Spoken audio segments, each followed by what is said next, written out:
Bienvenidos ya al webinar. Primero les voy a dar un poco del perfil de Diego para los que no lo conocen y son nuevos aquí. Diego es fundador y director ejecutivo de Handitech. Handitech es una empresa referente en Ecuador ofreciendo soluciones de Big Data Analytics. Diego es ingeniero en sistemas y Master of Information Technology por la Universidad de Melbourne en Australia y es especializado en computación distribuida y Big Data Analytics. Diego tiene experiencia trabajando en la construcción de data pipelines sobre diversas plataformas, on-prem y cloud como Microsoft Azure, Amazon Web Services y Google Cloud Platform, utilizando tecnologías state of the art para industrias de retail, banca, finanzas y seguros. Él ha participado en el diseño y puesta en marcha de proyectos de analítica de datos de alto impacto en los principales bancos y cooperativas del Ecuador. Diego es Certified Blockchain Expert y su área de especialización se enfoca en construir plataformas robustas de almacenamiento, procesamiento y análisis de información a gran escala. Entonces, no les quito más tiempo. Comencemos, Diego, contigo. Te cedo la palabra y bienvenidos a todos una vez más. Hola, hola, ¿cómo están? ¿Me escuchan? ¿Me Sí, escuchas Diego, bien? te escuchamos. ¿Sí? Perfecto, listo, muchas gracias.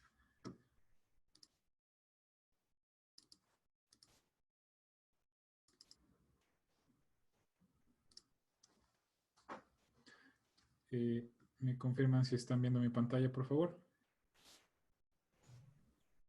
Sí, Diego, te confirmo que sí. Muchas gracias, André. Listo, buenas noches con todos. Bienvenidos a un webinar más. Creo que es el último de este mes. Ha sido un mes súper interesante con temas muy interesantes.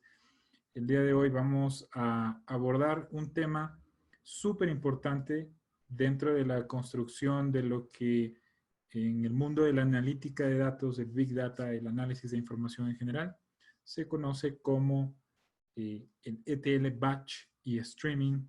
Y vamos a ver qué se puede hacer con una tecnología llamada Spark, la cual les voy a explicar el día de hoy y les voy a hacer una demostración.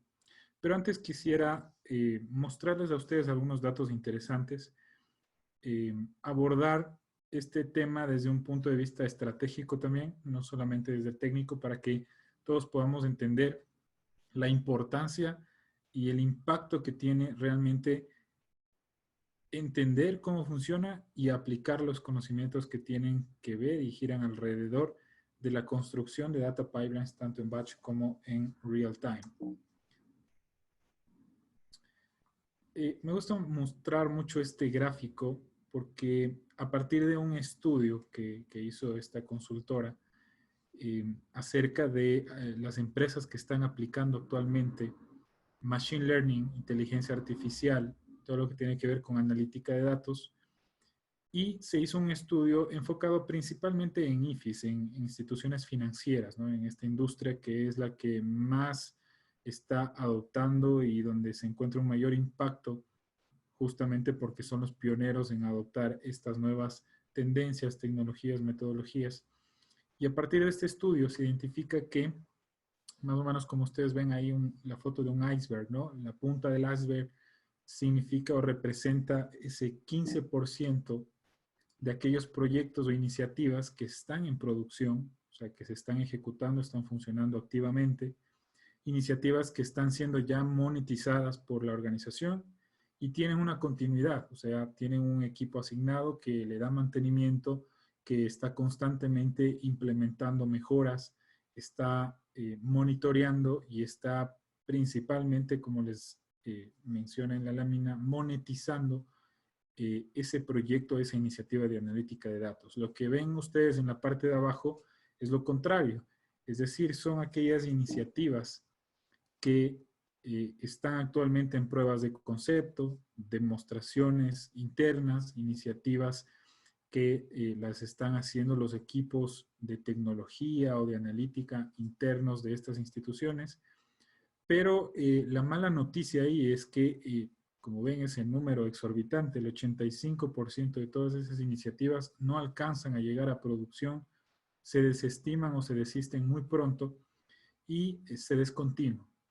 algunas de ellas probablemente sí alcanzan a llegar a producción, pero no le permiten a la organización obtener un retorno sobre esa inversión. No les permiten eh, ver los resultados de haberse lanzado a una iniciativa de este tipo. Entonces, esta lámina resume lo que está sucediendo actualmente allá en el mundo. Probablemente muchos de ustedes que ya han trabajado en iniciativas así, se les vendrá a la mente algunas ideas de por qué razón sucede esto. No vamos a profundizar mucho en todas las razones por las cuales fallan o fracasan los proyectos de analítica de datos, pero sí les quiero mencionar o resaltar uno que es muy importante y es justamente una parte de la construcción de estas iniciativas, de estos proyectos o de estos modelos en general, que ocupa gran parte del tiempo y que las organizaciones no consiguen solventar ese desafío que es el de trabajar sobre sus datos, integrarlos, prepararlos, para que puedan entrar en estos nuevos algoritmos, en estas nuevas cajitas negras inteligentes, llamémoslo así, donde aprenden de esa información y te entregan una predicción, un segmento, un clúster, etcétera. Se trata justamente de esa parte de un proyecto que es la más compleja, es la que toma más tiempo y es la de la preparación de los datos. Yo preparé para ustedes una lámina al final en la que vamos a hablar un poco más acerca de ello, pero en general ese es uno de los factores críticos que define el éxito o el fracaso de un proyecto, aunque ustedes no lo crean. El solo hecho de que el negocio se lance, de que una organización se lance a una iniciativa de este tipo, ya es un gran paso, ¿no? Eh, Después vienen otras vicisitudes, como solemos llamar, que se presentan en el camino que son difíciles de solventar y justamente eso es lo que ocasiona que los proyectos fracasen. Quiero mostrarles otro dato interesante. Este es un estudio que lo hace esta empresa Dice Tech Job Report. Eh, por este tema de la pandemia, pues este año lo han dilatado, entonces se toma en cuenta el estudio que se hizo 2019-2020, donde se consulta a varias empresas de los perfiles que están solicitando actualmente en el mercado. Y es interesante encontrar dos perfiles puntuales, se les debe haber llegado a la vista rápidamente, ¿no? Los voy a señalar acá. Estos dos perfiles que aparecen de repente, ¿no? Vemos que obviamente después de una época compleja que hemos vivido a nivel global, la parte digital, sí, la parte tecnológica tomó un repunte súper fuerte, pero este estudio fue antes de la pandemia, ¿no? Entonces ya antes de la pandemia se empezó a ver esta tendencia, en donde sí aparecen obviamente los ingenieros, desarrolladores, los expertos en crear aplicaciones, pero aparecen estos dos perfiles súper interesantes, el de ingeniero y el de científico de datos. Entonces, está pasando esto ya en el mercado de Latinoamérica en general, en donde estos perfiles de repente aparecen de la nada y son los más solicitados en el mercado.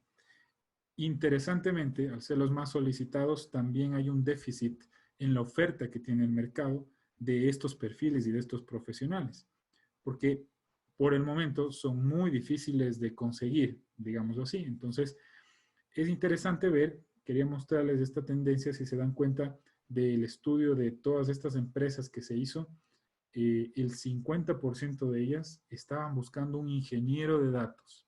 Y fíjense, está en el top, ¿no? Un ingeniero de datos. ¿Qué es este perfil del ingeniero de datos? Vamos a hablar de eso más adelante. Hablamos un poco también de cómo se configura un equipo de analítica de datos. Me salto así bruscamente a este tema porque quiero hablar un poco acerca de estos perfiles que aparecen, ¿no?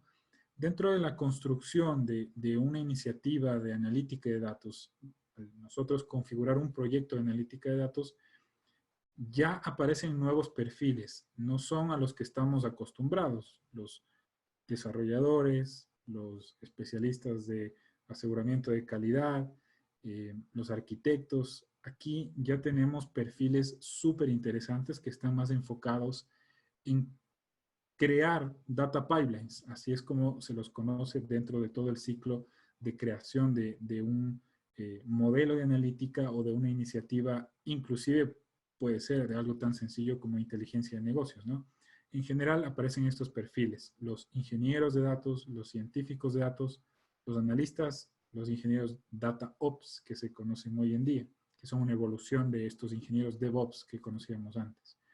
¿Qué hacen los ingenieros de datos? Los ingenieros de datos se encargan de la parte más compleja dentro de la construcción de estos data pipelines, que es justamente procesar, limpiar, integrar, eh, ir refinando a los datos, preparándolos para el siguiente paso, que es el modelamiento. Es decir, ya todos esos modelos que ustedes han escuchado, esas tendencias, tecnologías y metodologías, machine learning, inteligencia artificial, estos modelos de analítica avanzada, son los que los desarrollan estos llamados científicos de datos, que no son más que perfiles que tienen una experiencia un poquito más fuerte en la parte de estadística, conocen de programación, pero también conocen del negocio, es decir, son esas personas que entienden cuando, por ejemplo, en un banco se les habla en lenguaje técnico de banco, es decir, temas de riesgos, temas de negocios, productos, captaciones, colocaciones, etcétera. Todos esos términos son muy claros para estos científicos de datos, no son solamente los estadísticos que conocíamos tradicionalmente. Aparecen los analistas de datos, es decir, los que consumen el output de estos científicos de datos, son los que entienden los números, son los que saben interpretar los resultados que obtienen los científicos de datos para poder aplicarlo en el negocio. Generalmente estos analistas de datos son los equipos que trabajan en el negocio, en áreas del negocio, y son los que trabajan con los resultados de este modelo para la toma de decisiones. Y aparece un nuevo perfil, este es muy nuevito, este sí ha salido prácticamente la tendencia este año, de los famosos ingenieros Data Ops. Conocíamos tradicionalmente a los famosos DevOps. Estos DevOps, ¿qué hacen? Pues se encargan de poner en producción, poner en marcha todo el data pipeline, incluido modelos, incluido todos los procesos de procesamiento de datos, hasta el final, hasta que se consume por un usuario final. Entonces, su rol se ha vuelto muy importante porque estábamos acostumbrados hasta la llegada de estos procesos de analítica y estos proyectos de analítica de datos con analítica avanzada, estábamos acostumbrados a que los modelos funcionen en las máquinas de los analistas o de los científicos de datos.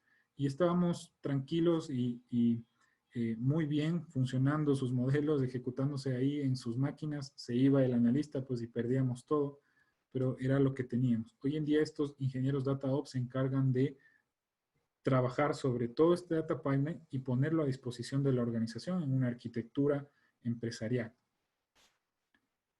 Quiero mostrarles otro dato súper importante también, y es cómo ha ido evolucionando y cuál es el uso que tenemos actualmente de los lenguajes de programación orientados hacia analítica de datos y hacia la creación de data pipelines.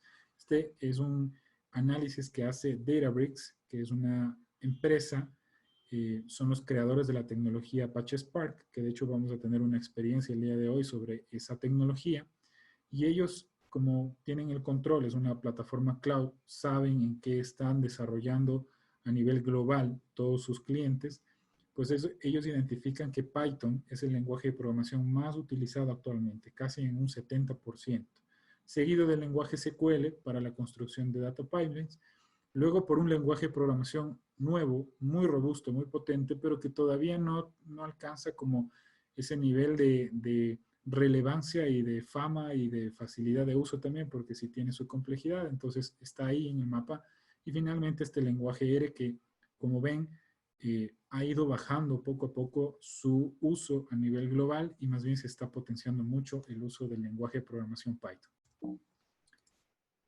Finalmente quiero hablarles sobre cómo se estructura un proyecto de analítica y probablemente algunos de ustedes ya conocen esto, otros se van a sorprender ahora. Un proyecto de analítica de datos tiene en breves rasgos tres componentes. Un componente que le llamamos de preparación, es decir, esas configuraciones, accesos, permisos, inclusive la planificación de un proyecto de analítica como tal, que sí te ocupa algo de tiempo. Luego viene la parte de la ingeniería de datos, que se dan cuenta ya en el gráfico, ocupa gran parte del tiempo, ya vamos a ver cuánto.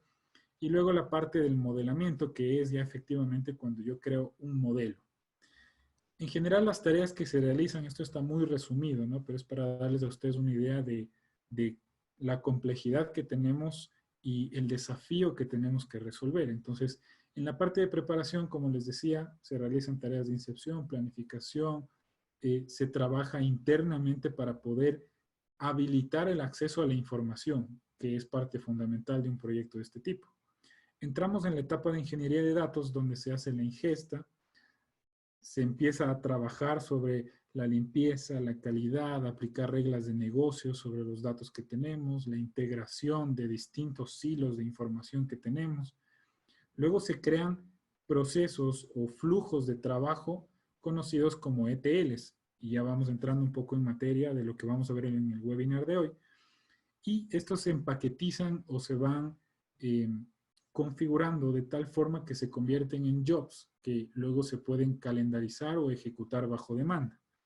Ojo que no estoy hablando aquí de precisamente iniciativas puntuales de inteligencia de negocios o de analítica. En general, este es un proyecto de analítica, ¿no? Entonces, sea inteligencia de negocios, sea batch, sea real time, pasan por este proceso, no hay escapatoria. Entonces, estos jobs generalmente se van a ejecutar bajo un esquema batch, es decir, los vamos a calendarizar para que se ejecuten en la noche o que se ejecuten una vez cada fin de mes.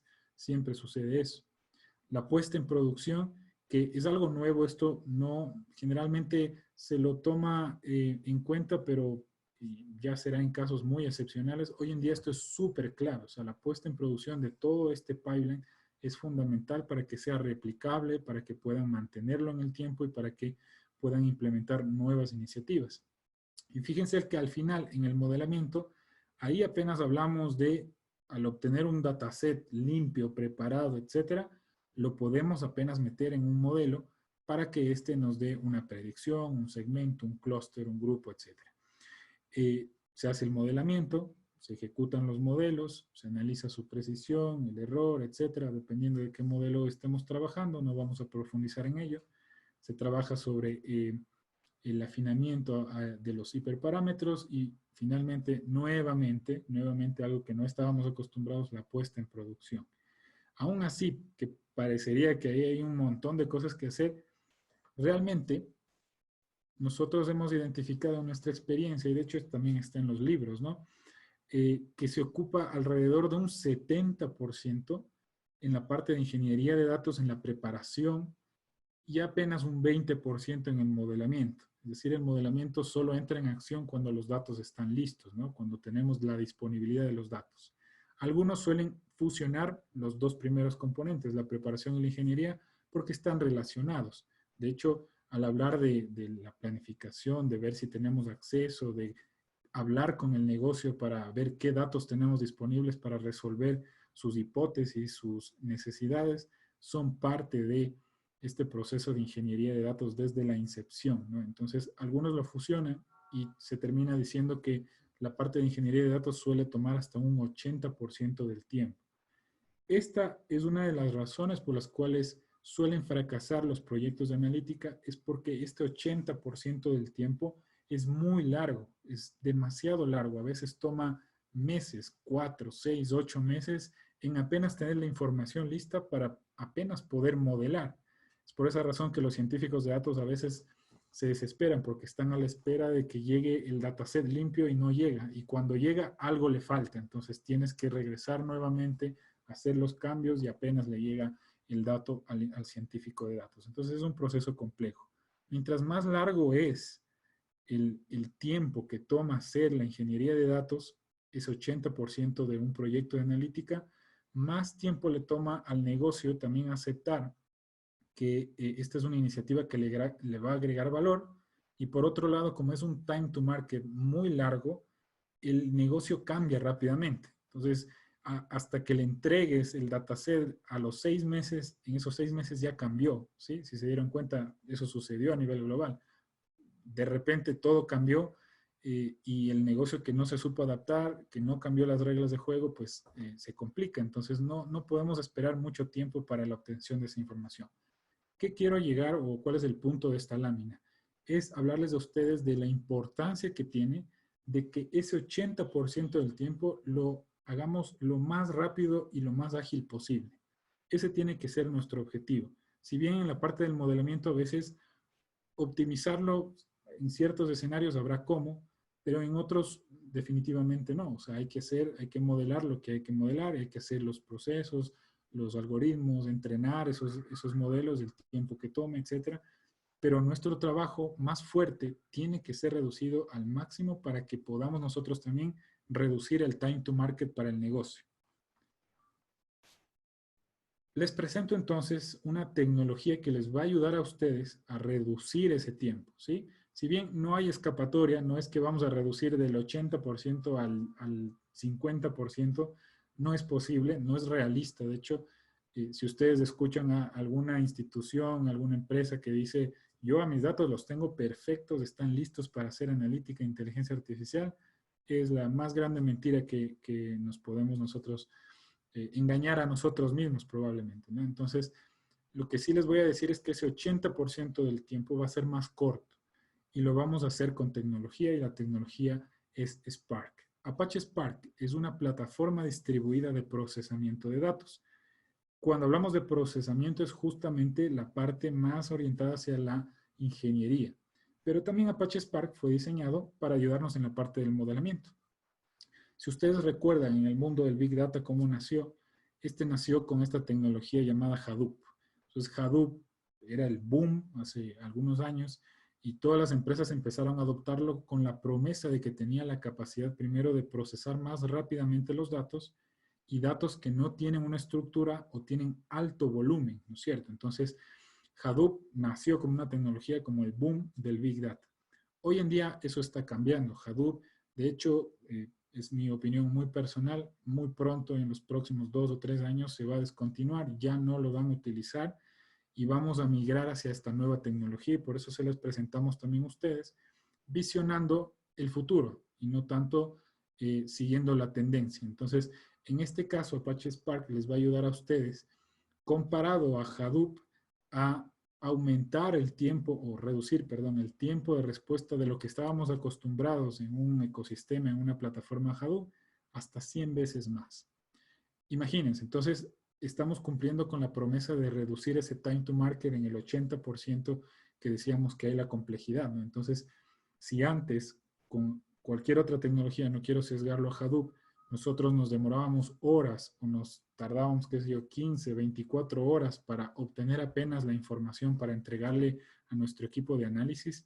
Hoy en día ya podemos hacer eso en cuestión de minutos o de segundos.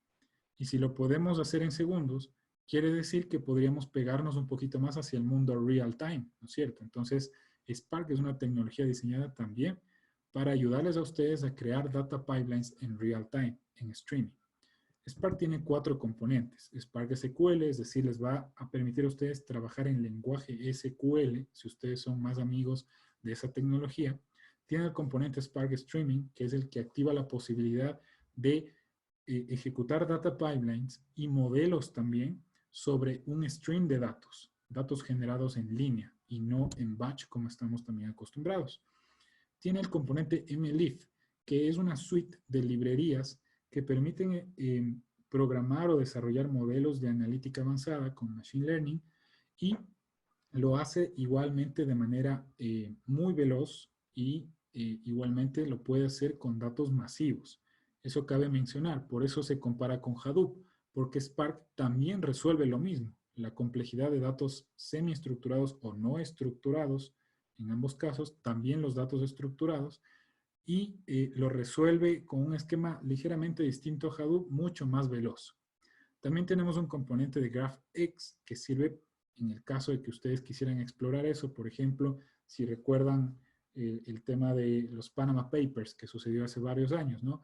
El análisis que se hizo de esa información fue basado en grafos. Entonces, Spark tiene un componente para hacer ese tipo de análisis también. Spark les va a permitir a ustedes, como ingenieros de datos y como científicos de datos, crear sus data pipelines en 5 lenguajes distintos. Pueden hacerlo con Python, si son más amigos o tienen más habilidades en ese lenguaje de programación. Lo pueden hacer en lenguaje Scala, en lenguaje R, en lenguaje SQL y en lenguaje Java. Con estos 5 lenguajes de programación, ustedes pueden programar sobre la misma plataforma. Es decir, ustedes no tienen que cambiarse ni siquiera de IDE, ni de clúster, ni de la plataforma en general. Ustedes siguen utilizando Spark y todas las capacidades que tiene Spark y todos los beneficios en cualquier lenguaje de programación. ¿Cómo funciona Spark? Les voy a indicar esto rápidamente para que entendamos también qué van a ver ustedes en la demo. Spark es una plataforma distribuida. ¿Qué quiere decir esto? Que trabajamos sobre granjas de servidores, sobre clusters. No trabajamos como estábamos acostumbrados en la máquina del analista, en la laptop del analista, donde estábamos limitados a su capacidad. En el mejor de los casos teníamos un servidor en la organización, en la arquitectura empresarial, donde tenía capacidades un poquito más grandes, pero seguía siendo un servidor. Como yo lo suelo llamar a ese, es desde el mundo secuencial, ¿sí? El mundo secuencial, es decir, donde solo puedo ejecutar en un solo servidor y estoy a la expectativa de lo que avance a ejecutar ese servidor con las capacidades que tiene. Eso ha cambiado el día de hoy y hoy en día los datos se procesan en clusters. Estos clusters se ven como los que ustedes ven acá. Spark siempre tiene un componente llamado driver, que es un coordinador. Este coordinador recepta la consulta que ustedes ejecutan sobre sus datos y luego envía esa consulta para ser ejecutada sobre los llamados workers. Estos servidores workers, tal como su nombre lo indica, hacen el trabajo sucio, digámoslo así. Es decir, son ellos los que ejecutan la consulta como tal. Y estas cajitas que ustedes ven acá son los slots. Perdón. Esos slots es donde los datos se ejecutan, o bueno, la consulta que nosotros hacemos a esos datos se ejecutan sobre una porción de los datos, una partición. Eso quiere decir que su dataset, ese que, qué sé yo, tiene 20 millones de registros, en una arquitectura como la que están viendo, se va a dividir en 4 partes. Lo estoy diciendo para simplificar y para que todos entendamos. Se va a dividir en 4 partes y su consulta se va a ejecutar en cada ejecutor sobre el 25% en este caso de los datos, ¿no es cierto? Y se va a ejecutar simultáneamente en los 4 a la vez, de tal forma de que aceleramos el tiempo de respuesta porque ahora tiene cada worker que trabajar sobre una porción más pequeña de los datos. Eso es súper, súper potente. Y ahora yo les digo, ¿qué pasaría si yo aumento 4 más? En lugar de tener 4 workers o 4 ejecutores, agrego 4 más. Mi dataset, que lo dividí en 4 partes, ahora podría dividirlo en 8. Y esta vez ejecuto nuevamente la misma consulta sobre 8 servidores simultáneamente. Eso quiere decir que teóricamente, no siempre se cumple así, pero teóricamente yo tendría una mejora del doble del tiempo de lo que tenía al ejecutarlo con 4 workers, ¿no es cierto? Si con 4 workers mi consulta tomaba 5 minutos, al tenerlo con 8 teóricamente tendríamos 2.5 minutos. ¿Se dan cuenta? Es decir, que asimismo ustedes pueden escalar de manera ilimitada porque en principio pueden agregar el número de nodos o de workers que ustedes necesiten para poder acelerar el tiempo de respuesta. Pero ahora ustedes estarán preocupados y dirán, pero imagínate la inversión que tengo que hacer en servidores para tener una configuración de este tipo. ¿Cómo lo podemos mitigar? No hay otra opción, no le he visto otra opción que sea más costo efectiva que ir hacia la nube. En la nube ustedes tienen la posibilidad de escalar de esta forma de manera elástica bajo demanda y luego liberar esos recursos y pagar por el uso. De esa forma ustedes no tienen, por ejemplo, que en una organización, en su data center, aprovisionar un montón de fierros, como llamamos nosotros, o de infraestructura que tiene que estar ahí operando 24/7 y nos cuesta lo que nos cuesta, ¿no? En este caso, estas arquitecturas fueron diseñadas para ser desplegadas en la nube porque la nube nos da ese beneficio de poder justamente hacerlo de manera elástica y ustedes podrían empezar con algo tan pequeño como 2 workers y escalar a cientos de miles de workers como lo hacen empresas como Netflix, como LinkedIn, etcétera, las súper grandes de tecnología. Esas empresas utilizan estas tecnologías, aunque ustedes no lo crean. Vamos a hablar un poquito de lo que vamos a ver en la demo a continuación. Vamos a hablar sobre el proceso ETL. ETL viene de las siglas Extract, Transform y Load, ¿sí? Extraer, transformar y cargar. Que eso nació y surgió desde que conocíamos inteligencia de negocios en un inicio, ¿no?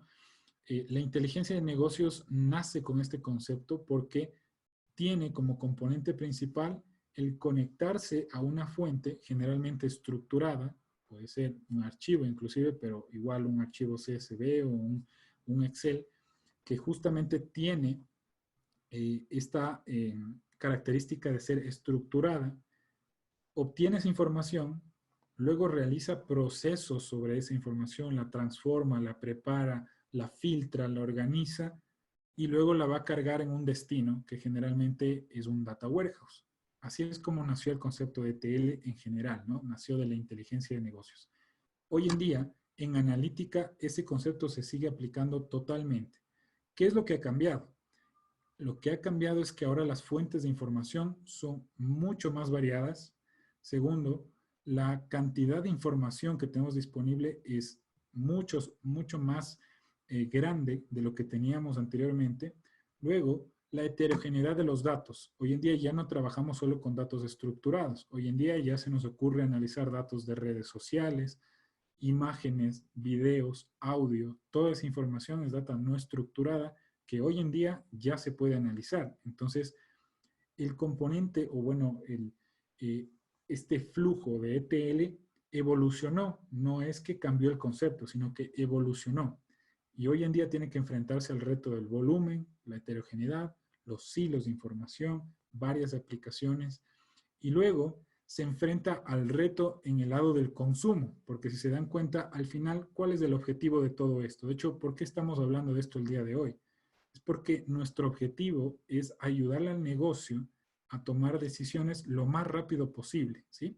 Que tenga todas las herramientas, todos los insumos para que pueda tomar una decisión informada a partir de datos, ¿no es cierto? Entonces, nosotros lo que vamos a hacer al final es entregarles información a alguien del negocio para que tome una decisión.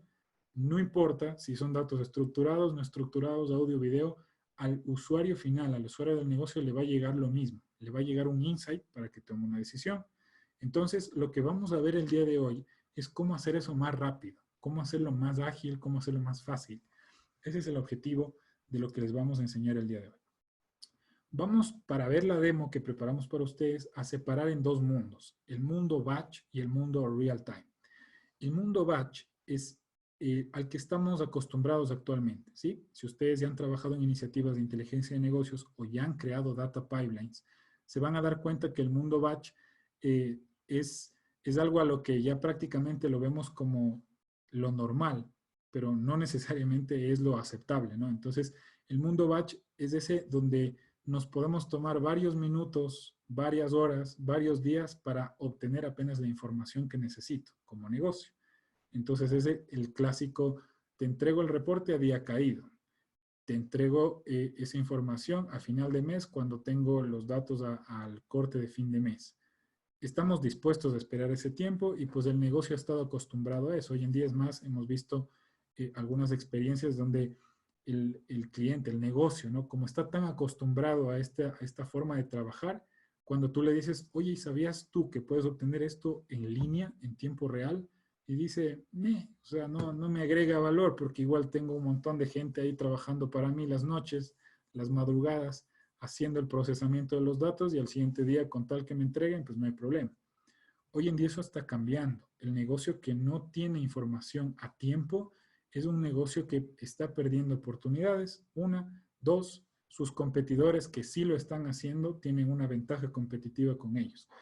Entonces, nos vamos hacia el mundo near real time que llamamos nosotros, el mundo de streaming.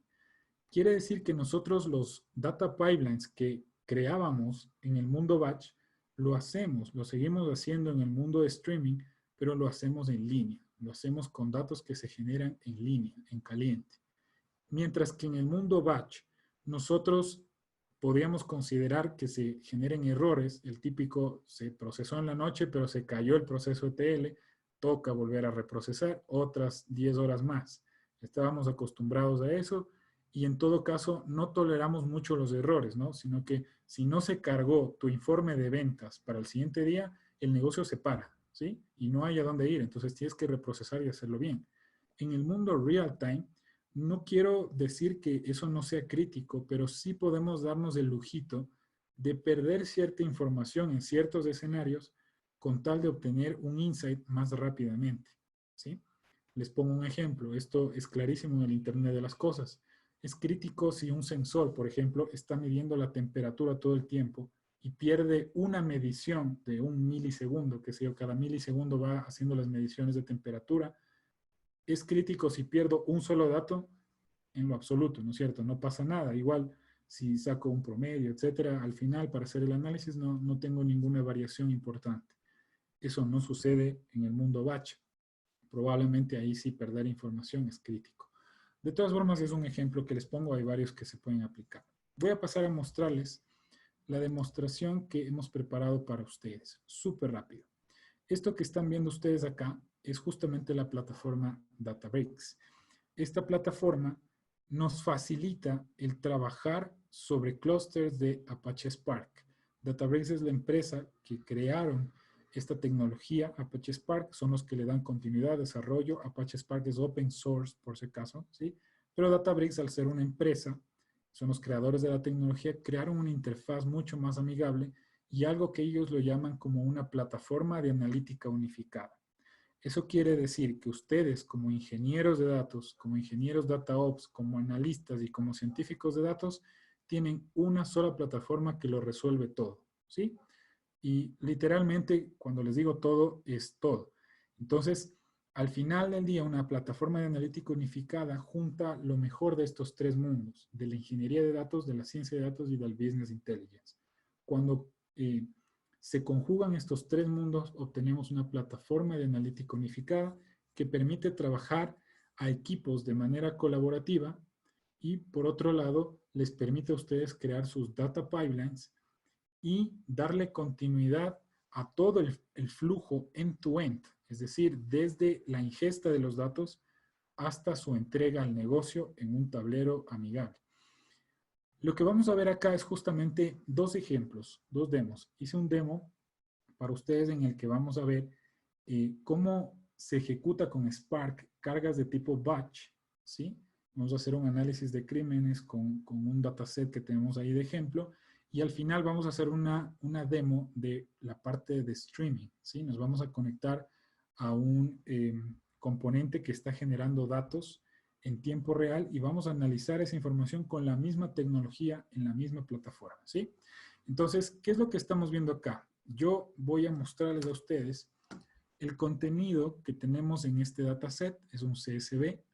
Este CSV vive en un data lake, ¿sí? Un data lake, para los que no conocen, es un repositorio de datos donde se guarda información en cualquier formato, de cualquier tipo y en cualquier volumen, ¿sí?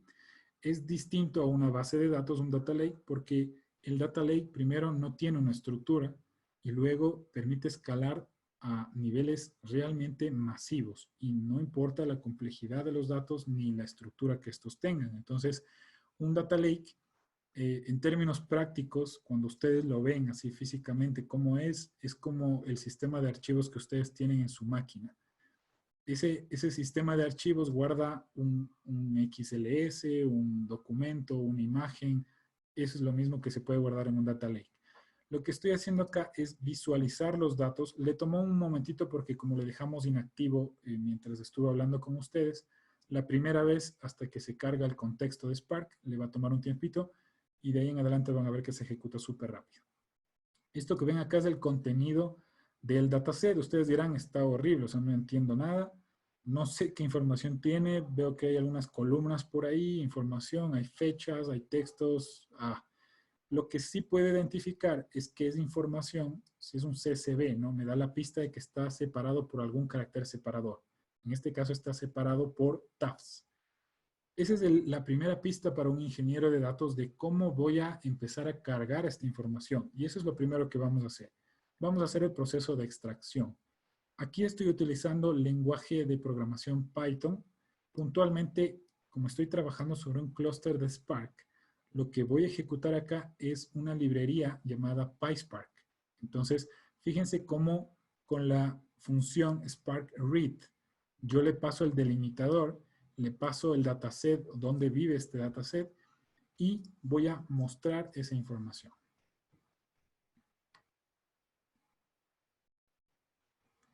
Fíjense, se está ejecutando sobre el clúster de Spark y ahí están los resultados, ¿sí? En este caso, Databricks es muy amigable con el usuario, entonces es una interfaz, esto es un notebook, lo que ustedes están viendo acá.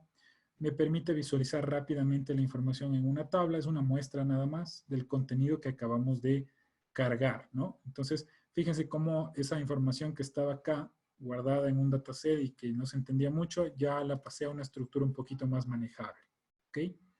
Ahora, si se fijan, acá sucedió algo y es que las columnas no tienen los nombres que deberían. Y de hecho, leyó automáticamente Spark el primer registro con el nombre de las columnas, lo cual es incorrecto. Felicidades, bienvenidos al mundo de la ingeniería de datos. Esto pasa todo el tiempo. Entonces, Spark fue diseñado para ayudarte a trabajar en eso. Tan solamente con activar la función, el option del header en true, yo vuelvo a ejecutar y esta vez ya lo va a leer mejor. Ahí está, ¿sí? Lo que estoy haciendo ahorita es el proceso de extracción apenas, ¿no? Entonces no estoy en este momento, no estoy haciendo la parte de transformaciones, solamente estoy leyendo mi dataset. Ahora sí, vamos a hacer una lectura ya un poquito más completa. Si se fijan acá tenemos datos que son de tipo fecha, ¿sí? Fíjense este de acá. Si nosotros, voy a hacer un ejercicio acá, ¿sí? Por ejemplo, vamos a hacer la lectura de este archivo. Lo vamos a guardar en la variable resultado, ¿ok? Entonces, ejecutemos. Aquí tengo unas fallas de editación. Sí, vamos a hacer la lectura y lo vamos a guardar en una variable. Esto lo estoy haciendo acá en vivo para que ustedes vean algo importante. Ok, está guardado en la variable resultado, ¿no es cierto? Voy a imprimir el esquema que tiene resultado. Ustedes dirán, ok, esa función se ve muy estructurada, ¿no? Es como un esquema es porque un dataset tiene cierta estructura, en efecto. Entonces, lo que estamos haciendo acá es llevar un dataset, en este caso un CSV, que tiene estructura definitivamente, pero tenía algunos desafíos en términos de la lectura. Acá ya lo he leído y en este caso fíjense cómo infirió automáticamente Spark el esquema que este tiene. Entonces te lee todas las columnas e identifica de qué tipo son. Sin embargo, fíjense cómo la fecha fue inferida como un string, como una cadena de caracteres, lo cual es incorrecto. Entonces, el trabajo de un ingeniero de datos es también leer esto de manera correcta. Entonces, fíjense acá, voy a hacer la lectura nuevamente, pero le voy a pasar algunos parámetros. Esto es muy típico en la forma de programar con Spark y con PySpark en general, ¿no? Entonces, van a ver que podemos agregar algunas opciones para ir refinando la forma en cómo lees tu dataset. Vamos a ver. Entonces, perfecto, lo leímos. En este caso, esperaríamos, ¿sí? Esperaríamos que la lectura se haya hecho de estos datos como un tipo de dato de tipo date, ¿no? Entonces, el resto de la información que vemos por acá, al parecer está bien. Fíjense que hay algunos nulos por aquí. Ok, es información que quizá deberíamos echarle un vistazo después. O puede que así mismo sea, ¿no? Que tenemos información ahí que está en null, porque si veo que hay información en los otros campos, perfecto, es un vistazo rápido a nuestro data frame. Ahora, fíjense lo que voy a hacer a continuación. Estoy en el mismo notebook, estoy en el mismo ecosistema, en la misma plataforma. Voy a crear una tabla muy similar a la que ustedes conocen en el lenguaje SQL, ¿no? Entonces voy a crear una tabla que se llama crimes a partir de este data frame, este objeto que acabo de cargar acá, ¿sí? La lectura de mi CSV ahora está cargada en el objeto crime.df, que es un data frame de Spark. Con esta función, create replace then view, creo una tabla, ¿sí? Creo una tabla. Y fíjense cómo en el mismo notebook me cambio del lenguaje de programación y ya no quiero usar Python, ahora quiero utilizar el lenguaje SQL. Entonces, fíjense ustedes cómo voy a ejecutar.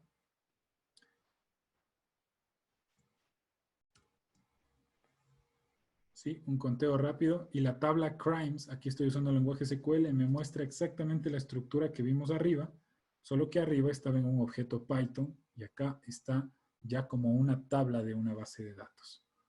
Fíjense ustedes, ahora voy a hacer una consulta un poquito más compleja, ¿no? Voy a hacer una agregación, en este caso por tipo, por el primary type, es decir, quiero ver los crímenes por tipo. Entonces, vamos a ejecutar esto. Y me debería mostrar el resultado agregado, ¿no? El resultado de esa consulta. Fíjense, y acabo de hacer la consulta. Entonces me dice que en el top de los tipos de crímenes que se cometen está esto, robo, ¿no? Entonces hay 5.247 registros que contienen eso.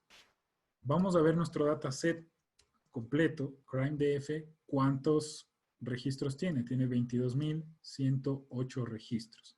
¿Se fijan lo fácil que es ir creando estos pipelines, ir navegando sobre la información, haciendo consultas? Me cambio de un lenguaje a otro en cuestión de un par de clics y se acabó, ¿sí? Y acá estamos hasta este punto en el paso de lectura. Voy a hacer una pausa ahí y les voy a explicar qué es un data frame. Aquí hablamos de este famoso CrimeDF, que es el resultado de la lectura del CSV que lo acabo de hacer arriba. Entonces, ese CrimeDF es un data frame Spark, ¿sí? Ese data frame internamente está partido en pedazos como lo que les mostré en la lámina de la presentación. Eso es lo que permite que cuando ustedes hagan una consulta como esta de acá, si se dan cuenta, en ningún momento le dije a Spark, ejecútalo en 4 nodos o ejecútalo en tal clúster. Aquí utilicé prácticamente SQL ANSI para poder hacer la consulta. Muy sencillo, muy simple, ¿sí? Y es todo lo que ustedes ya conocen actualmente. No tienen por qué aprender nada nuevo. Aquí tienen una tabla, conocen cuáles son los campos, hacen una consulta. De igual forma podrían hacer joins, podrían hacer consultas más complejas, filtros, ponerle un where aquí, etcétera, etcétera, ¿no? Entonces, esa es la versatilidad que tenemos con Spark. Y el data frame es como ese componente clave donde ustedes van a guardar sus datasets y van a irlos transformando. Y justamente eso es lo que vamos a hacer ahora. Voy a proceder a hacer el paso 2, que es transformar. Dentro de ETL estamos en la T, transformar. Voy a deshacerme de todos los nulos que encuentre dentro del dataset. Entonces creo uno nuevo que se llama New Crime DF, tiene la misma estructura que veíamos antes, ¿sí? Solo que con esta función Spark se deshizo de todos los registros que tengan nulos, ¿sí? Y me quedo con dato un poco más consistente. Esto no deberían hacerlo así a la ligera, sino que depende de cómo ustedes necesitan preparar sus datos. Esa es una transformación básica. Cuando yo ejecuto el count, debería haber menos registros, ¿no es cierto? Antes había, ¿cuántos? 22.108, me deshice de algunos, hay 21.729. Perfecto, ese ya es una transformación. Mi dataset ya no es el original, ya lo cambié, lo filtré, ¿no es cierto? Y ahora voy a hacer una agregación que de hecho es la misma que hice acá, ¿sí? La hice con lenguaje SQL. Ahora les pongo el reto de hacerlo en lenguaje Python y voy a hacer exactamente la misma. Miren. Entonces, la misma que la hice en SQL, la puedo hacer en Python. Esto es para los que se sienten más cómodos con Python. Lo vamos a ejecutar.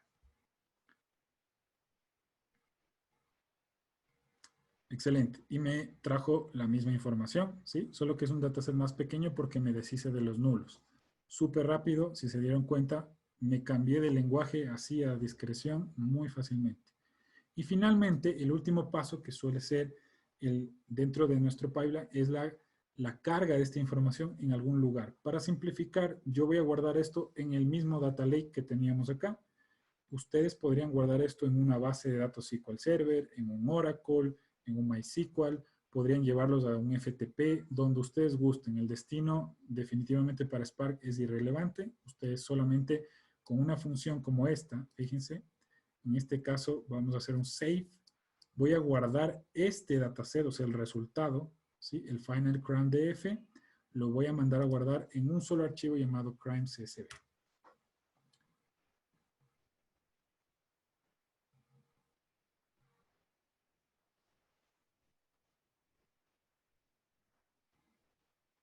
Muy bien. Vamos a ver si en efecto existe. Y aquí está, ¿no? Entonces, fíjense ustedes cómo es que trabaja Spark. Acuérdense que Spark es una plataforma distribuida. Entonces, los datos, queramos o no, están partidos en pedazos. Lo que yo hice acá en esta función, si son observadores, fue que utilicé esta función repartition.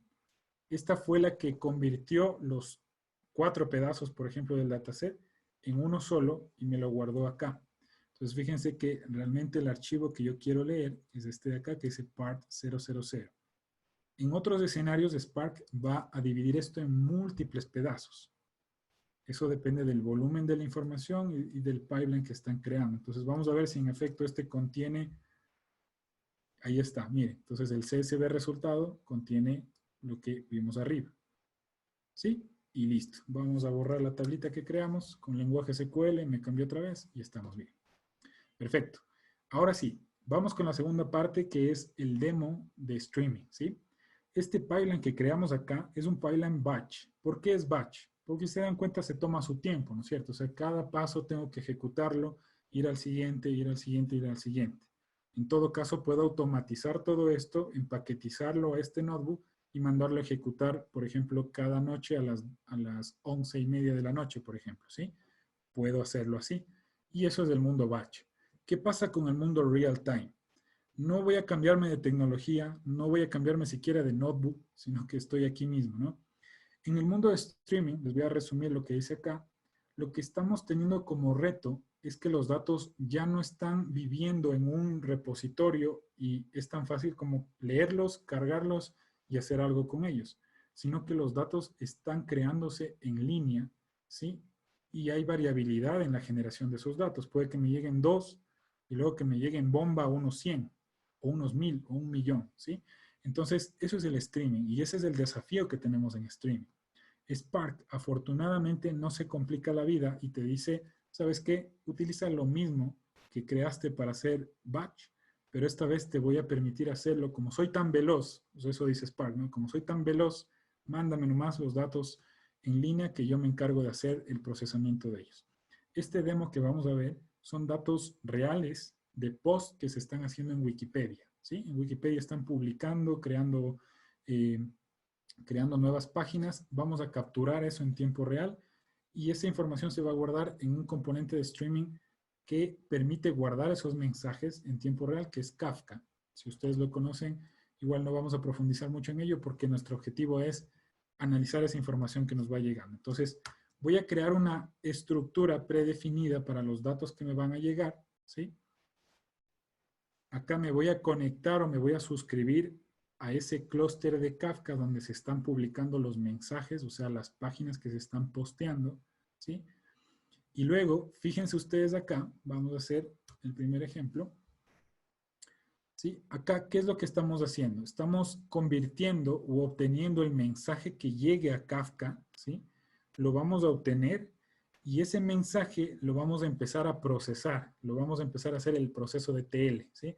Entonces, la extracción acá es distinta a la del batch porque esta vez la extracción es una extracción viva, es una extracción que no se apaga. Enciendo la extracción y está todo el tiempo capturando. Acá vamos efectivamente ya a ejecutar y van a ver cómo cambia cada Databricks su interfaz.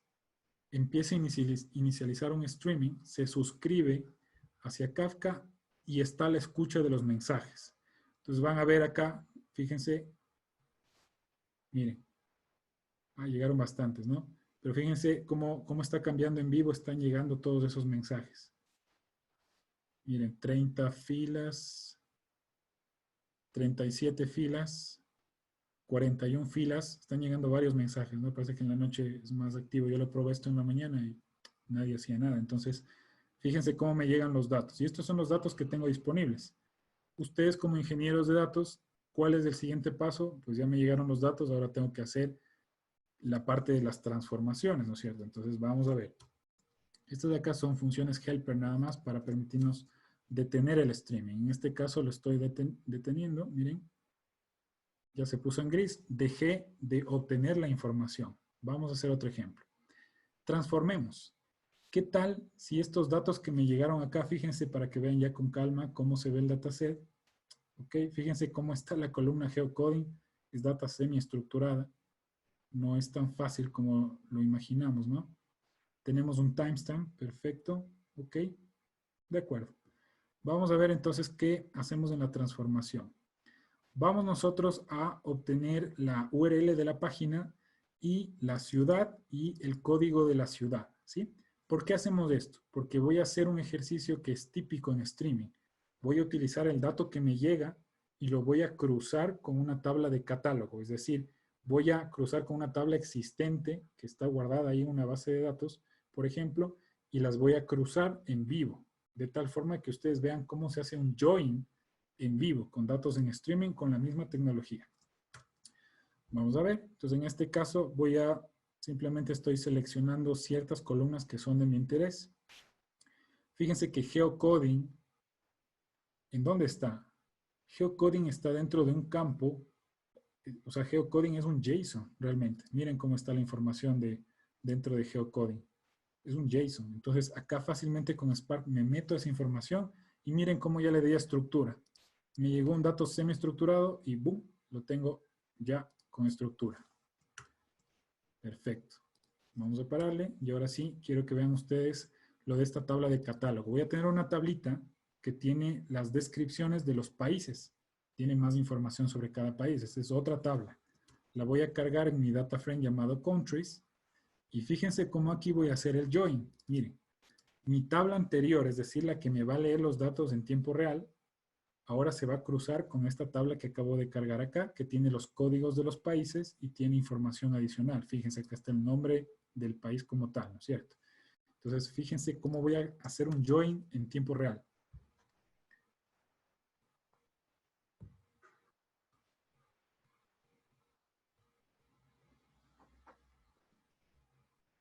Ahí lo tienen, ¿no? Entonces, ya me cargó dos registros y fíjense cómo ya me cruzó, ya me hizo join y me trajo los datos que yo necesito, ¿no? Mi dataset ya está transformado, está recibiendo la información que se cruza en tiempo real con mi tabla de catálogo de países.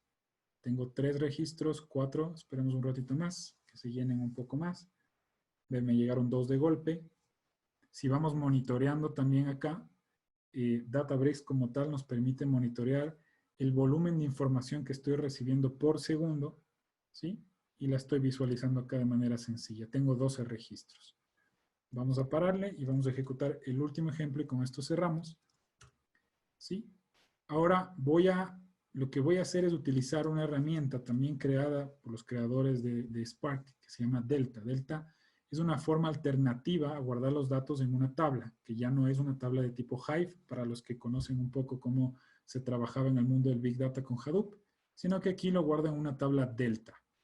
La tabla Delta me permite a mí guardar datos en línea, en streaming, para poder hacer consultas de tipo SQL también ahí. Entonces, fíjense cómo voy a iniciar el streaming acá. Entonces, por acá va a estar cruzando los datos, ¿sí? Pero me los va a guardar en una tabla de tipo delta. Fíjense, acá está la tabla de tipo delta. O sea, que ya no voy a ver los datos, no los voy a ver en vivo. Si se fijan, ya no hay datos ahí. En todo caso, lo que voy a hacer, más bien, es una consulta a la tabla a la que se están guardando estos datos, ¿sí? Fíjense acá, todavía no empieza el streaming. Esperemos ahí un ratito. Entonces, recapitulando, como les decía, voy a conectarme al streaming de datos, hago el join en tiempo real, los voy a guardar en una tabla que tiene características transaccionales, ¿sí? Y más bien voy a consultar a la tabla. Ya no voy a consultar a los datos en línea, voy a consultar a la tabla. Ahí se demora un poquito.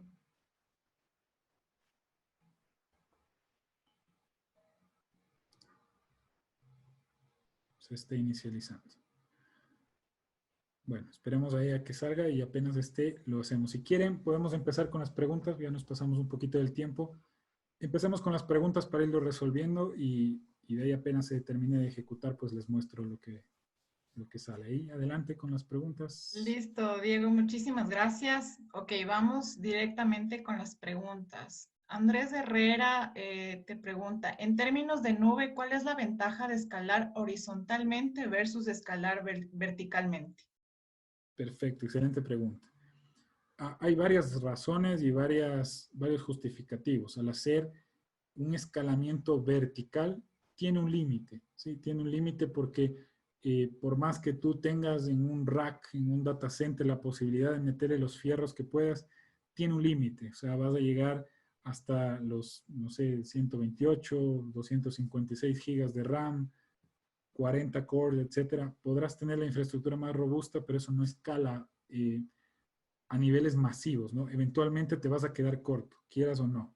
Y por otro lado, el beneficio principal, de hecho, de escalar horizontalmente también es la posibilidad de paralelizar.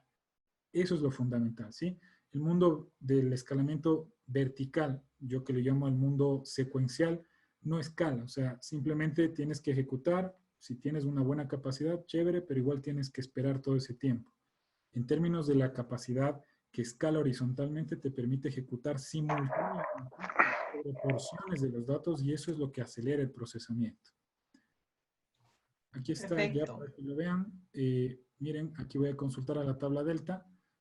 Miren, hay 28.452 y si la vuelvo a ejecutar, parece que hay bastantes datos. Dale nomás, André, lánzame la otra. Miren, ya creció, ¿no? Se está en vivo y estoy consultando una tabla en vivo.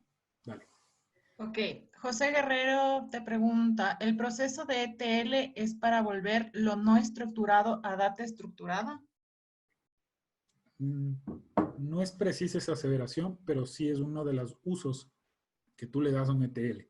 Un ETL tiene como objetivo, en la mitad dice la T, transformar.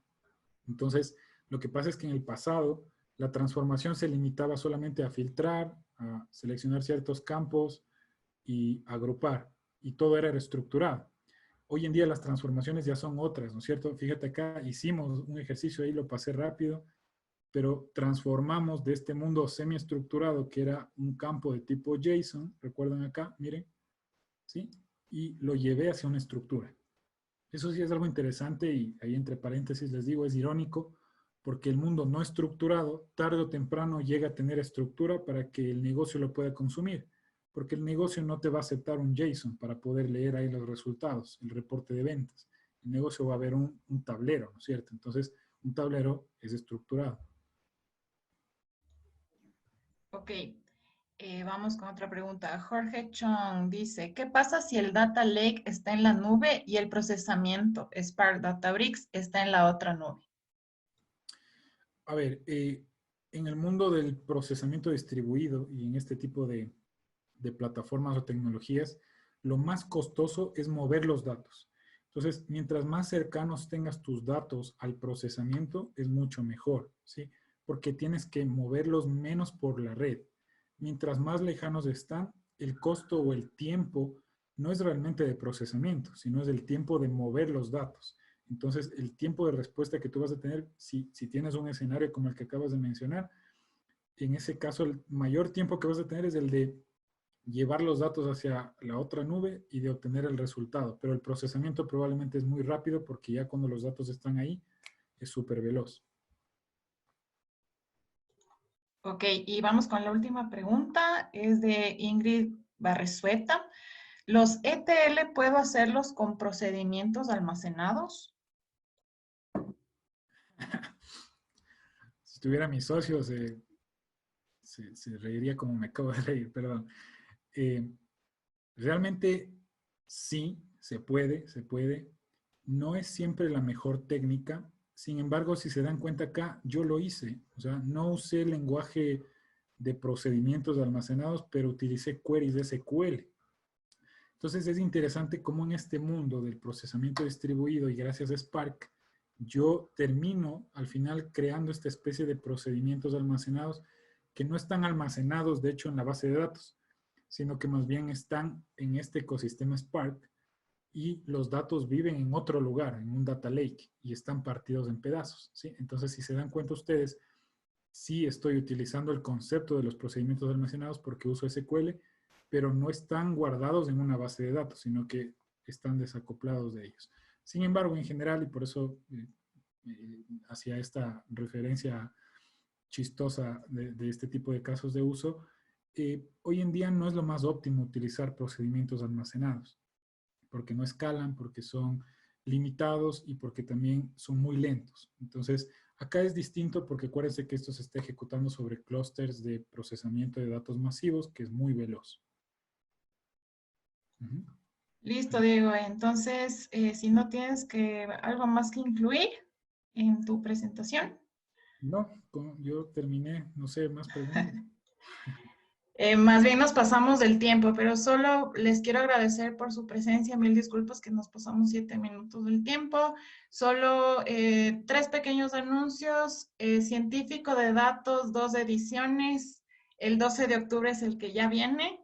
Después seguimos el 9 de noviembre, que es la última edición, y la carrera de ingeniería de datos, que justo Diego va a ser el instructor, así que ya saben, Diego es el instructor y experto. Es el 4 de noviembre.